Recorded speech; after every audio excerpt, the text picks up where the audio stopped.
4 steps to success. I want to send you away with this. 4 steps to success. Number 1, good ideas.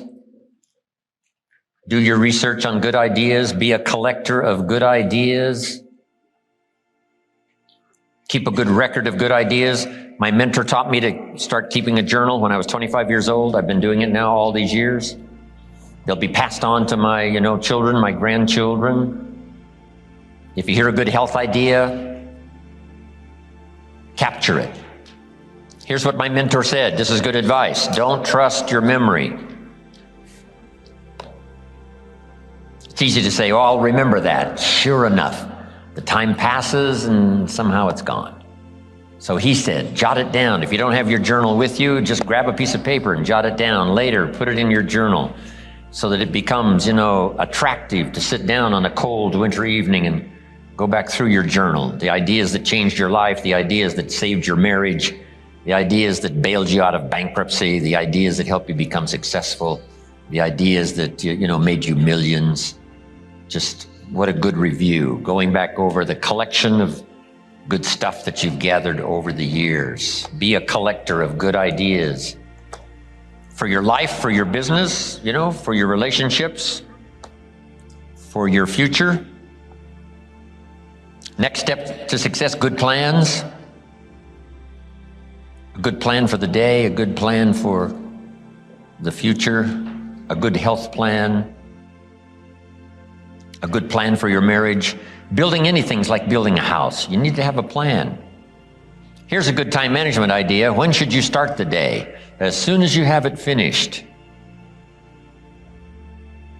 It's like building a house, building a life. What if you just started laying bricks and somebody says, what are you building? And you said, I have no idea. See, they would come and take you away to a safe place. So you don't start the house until you finish it. Is it possible to finish the house before you start it? Yes, it would be foolish to start until you had it finished. Not a bad time management idea. Don't start the day till it's pretty well finished. At least the outline of the day. Leave some room to improvise, leave some room for extra strategy, but finish it before you start. Here's the next one that's a little more challenging. Don't start the week until you have it finished. Lay it out, structure it, then put it to work. The next one is a little tougher yet. Don't start the month until you have it finished. And the big one, it's not a bad idea toward the end of the year. Sit down with your family for the family structured things. Sit down in your business for the business things. Sit down with your financial advisor for your investments and map out the year. Properties to buy, properties to sell, places to go with your family. Lay out the year. I finally learned to do that. It was helpful with my family to show them where they appeared on my calendar. I used to have my business things on there. I used to have my lectures and my seminars and, all the stuff laid out on my calendar. And guess what the children say? Where are we on the game plan? Please show us our names on the game plan. So you've got to do it for your children, do it for your spouse, right? Do it for your friends, right? Laying out the year. Now that one's pretty tough, doing a whole year, but at least have an idea, at least a skeleton outline. Before you start the year, you'll be a lot more excited about proceeding. So number 1 is good ideas. Number 1 is good plans. Here's a big one that's really challenging, learning to handle the passing of time. It takes time to build a career. It takes time to make changes.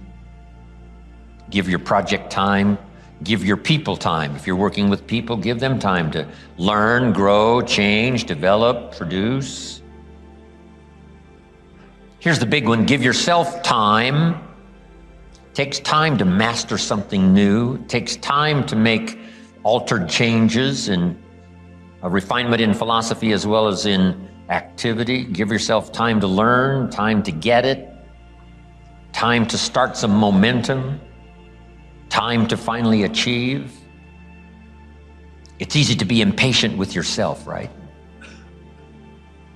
I remember when I first tried to learn to tie my shoes, right? The shoestrings. Wow, it seemed like it was taking me forever. Finally, I got it. And it didn't take forever, but it seemed like for a while. I'll never learn. I get it backwards. The bow goes up and down instead of across, right? How do you straighten that out? Finally, I got it. Mama taught me a little bit about playing the piano, right? Here's the left-hand scales. I got that. That's easy. Now she said, here's the right-hand scales. I got that. That's easy. Now she said, today we're going to play both hands at the same time. I said, well, how could you do that? You know, one at a time was easy, but at the same time, finally looking at this hand, finally I got it. Finally, to where I could play the scales with both hands. Then I remember the day she said, now we're going to read the music and play both hands. I thought, well, you can't do all that. But you know, sure enough, I'm looking at the music, looking at each hand, a little confused at first, but finally I got into mastering. It took a little time, right? Read the music, play both hands. Then I remember the day she said, now we're going to watch the audience read the music, play both hands. I thought, well, now that's going too far. How could you possibly do that? But see, adding them one at a time and giving myself time to master one before we got to the next one, sure enough, I got to where I could watch the audience, read the music, and play both hands. So give yourself time. You can become a better pro. You can better master the art of parenting. You can better master the art of managing time, conserving resources, working together as a partner. Give yourself time. Here's the next one, step to success, learning to solve problems. Business problems, family problems, personal problems, financial problems, emotional problems. I mean, the list is unending. Challenges for us all. Here's the best way to treat a problem: an opportunity to grow, change if you have to, modify if you must, discard an old philosophy that wasn't working well for a new one. When I first met Mr. Schoaf, he said, show me your current economic plan that you're working on. And I said, I don't have any current economic plan except, you know, keeping my head above water. I mean, that was my current economic plan. He said, well, without plans, it isn't going to change. So why not give up the old way of doing it with your fingers crossed, hoping for the best? Maybe the Democrats will get elected and everything will change for the better. Why don't you modify that old philosophy that hasn't gotten you where you want to go? And let's try some new strategy. Learning from the old, trying some new. And I did that, solving that problem of amending my philosophy that hadn't gotten me where I wanted to go that first 6 years. Once I made those changes, you know, I became a multimillionaire over the next 6, 7 years. The change was so startling, I couldn't believe it myself. But if you make the changes, right, things will start to change. Here was the best promise my mentor ever gave me. He said, Mr. Rohn, if you will change, everything will change for you. Wow, I took that to heart.